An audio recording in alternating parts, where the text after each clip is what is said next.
and welcome to my channel. On this channel I talk about creativity and mental health and looking after yourself, and it's looking after yourself that I'm going to talk about today. So I've been trying to get around to making a video for a couple of weeks. Easter got in the way, I was very busy, and then I was very tired, and then I have had a week off work, and I thought, oh yes, I'll have loads of time to make a video, but actually I've just been looking after myself instead. And I've been thinking a lot about you guys. I've been thinking a lot about the amazing comments that I've been getting on my videos, and I really appreciate that. And one of the key themes that seems to be coming through, whether we've been talking about sewing stash or whether we've been talking about how you talk to yourself about sewing and what sewing means to you and what's your reason for sewing, what seems to kind of draw all of this together, for me anyway, is all about whether sewing works for us, works for you, works for me, or what we do that works for us to look after ourselves. So I thought I'd tell you a little bit about how I've been looking after myself this week. First of all though, I will show you my most recent sewing project. So when we were talking last, I was talking about sewing stashes and fabric in particular, which definitely kicked off a lot of discussion in the comments. So I will link that video if you want to read them. And as I've already said, thank you.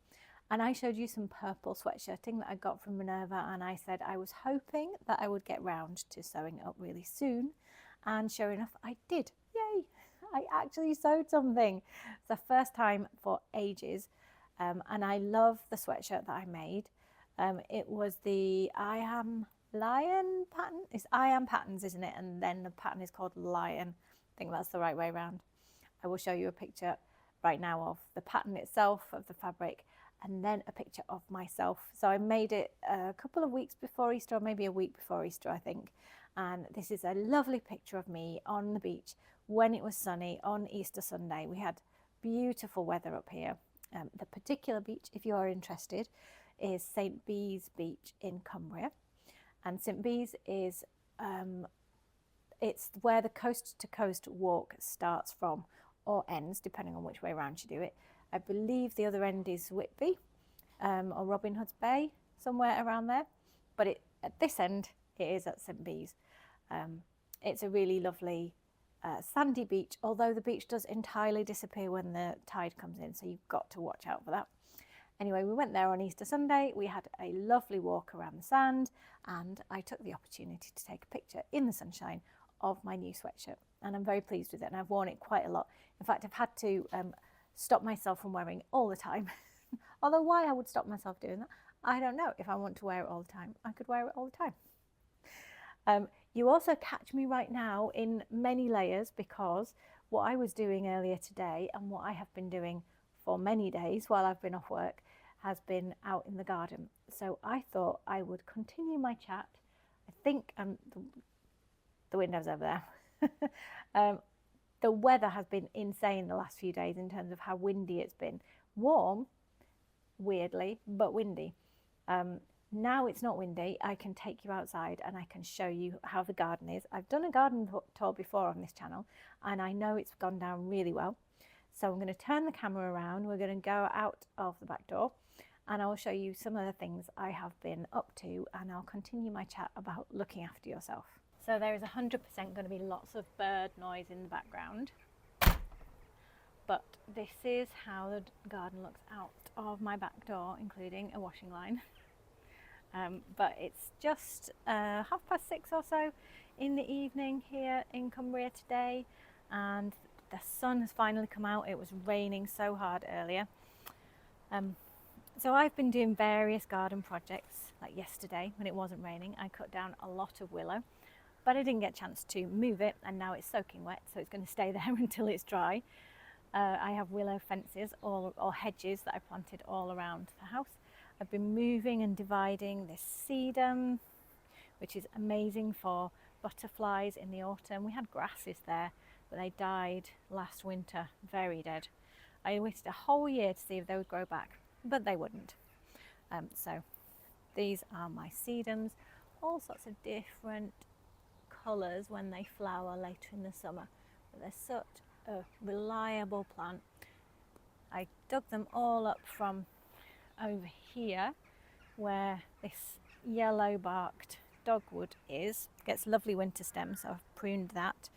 This is a magnolia which has been in a pot for several years, came from a supermarket virtually as a stick, but it grew in a pot for a few years and was frankly neglected and treated very badly, and now it's finally got into the ground.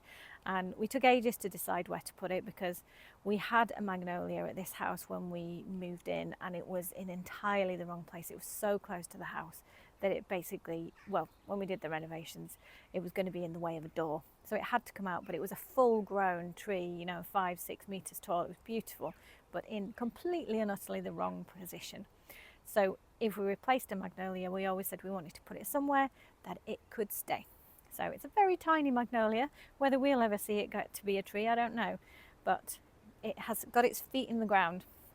So I made a lovely new edge to that border, and over here I've created utter devastation. Me and the wind have created utter devastation because there were some, so these hedge plants that are behind, if you haven't seen this garden, we made this garden completely from scratch, starting in about 2016. So it's 8 years old this year, and the hedge is probably about 6 years old. They're little shrubby honeysuckle, not box, because I didn't want to plant something that might die with box blight. And in this border here were 5 of the plants that I had always wanted to make into topiary balls, but they just got totally out of control, and in the end I decided it wasn't the right place for them. So one of them is in that pot there. It looks awful from this angle, but it looks a little bit box-like, a little bit ball-like if you look at it from that angle-ish. But given that it hadn't properly been trained for a year, it's got a bit of catching up to do. But the other 4, if we walk through the garden, the other 4 are, look at the sunlight going across the grass. The other 4 are over here. So I have hedges all the way around the border that goes around the silver birch. Silver birch goes way up into the sky. Obviously that was here when we moved in. And when you come off the lawn here, obviously you've got a hedge on that side which has been there a while, and I put in the other hedge plants on this side, so they look a little bit shaggy, a little bit bedraggled, but they're going to look amazing by the end of the year. I should think they'll have caught up and thickened up, and I just felt I liked the symmetry. So how does that tie into my theme that I was talking about looking after ourselves? I'm going to just keep walking around and showing you the garden while I chat. So one of the things that I've realised I do, and I think a lot of you are going to relate to this, but oftentimes it takes me far too long to let go of an idea. And this definitely relates to sewing and other creative things. But I will have put time and effort into idea number 1 and thinking that it's going to work. And then when it starts to maybe not pan out, it takes me far too long. I've realised this. I've been thinking about this a lot this year, but it just takes me far too long to let go of the original idea. This is more willow that I have chopped down. It takes me far too long to let go of the original idea and change it. And one of my resolutions is to get better at letting go of things. So I could apply that to sewing, I could apply that to knitting for sure, and I can apply that to my gardening. So here we're down the far end of the garden, and there are some bits that are definitely not finished. A lot of weeds here, but if we look back across the beautiful pond, there's the tree. Gosh, look at the blue sky. Oh wow, look at that blue sky. It actually looks bluer on camera than in real life, but it's the first blue sky I've seen today. It's still cold. I'm still glad I'm wearing 3 jumpers. And yes, I'm wearing 3 jumpers. But this is slightly more unfinished part of the garden. Some more hedges, which definitely need cutting. They're also very shaggy. And the ubiquitous trampoline. And the view from our garden, that's my favourite tree. Look at this tree here. Look at that one. I love that tree. It's so beautiful.